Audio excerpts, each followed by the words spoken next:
Wannie's return home today was an emotional homecoming for all involved. What started as a story that exposed the worst side of humanity quickly turned into an incredible testimony for the power of love, compassion, and unity. Numerous organizations sprang into action after witnessing the horrific attack on Wannie, including government agencies, veterinary centers, and agro-producers.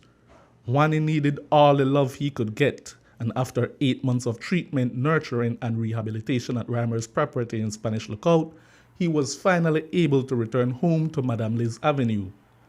Reimer's marketing manager, Ronaldo Blanco, says Wannie is a walking miracle and took us through his journey to recovery. I think in the beginning, just like anybody else that would go through something like that, they will have some kind of trauma.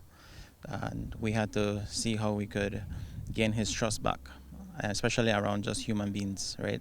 Because after a situation like that, horses tend to, be a bit more, agile or a bit more fearful.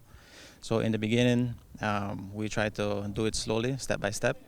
Step by step meant treating the wounds daily.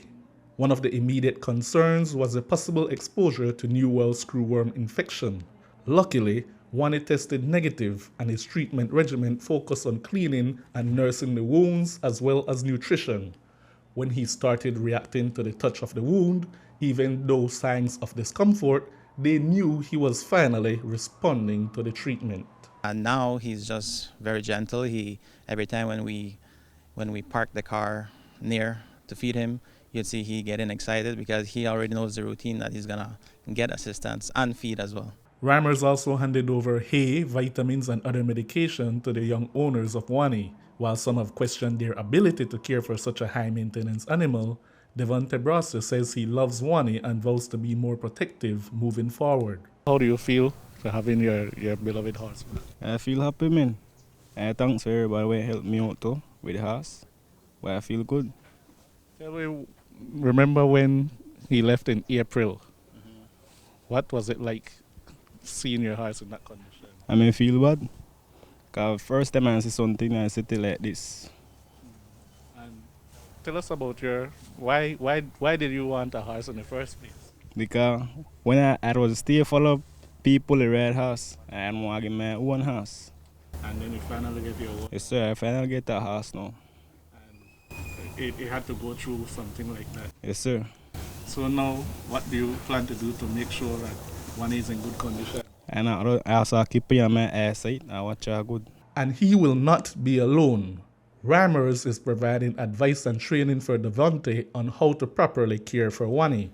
When asked about the criticism of even returning him in the first place, Blanco says the company believes it is more important to provide assistance and training to an animal lover than preventing them from sharing that love. I feel like everyone, given the chance, would have affection for pets.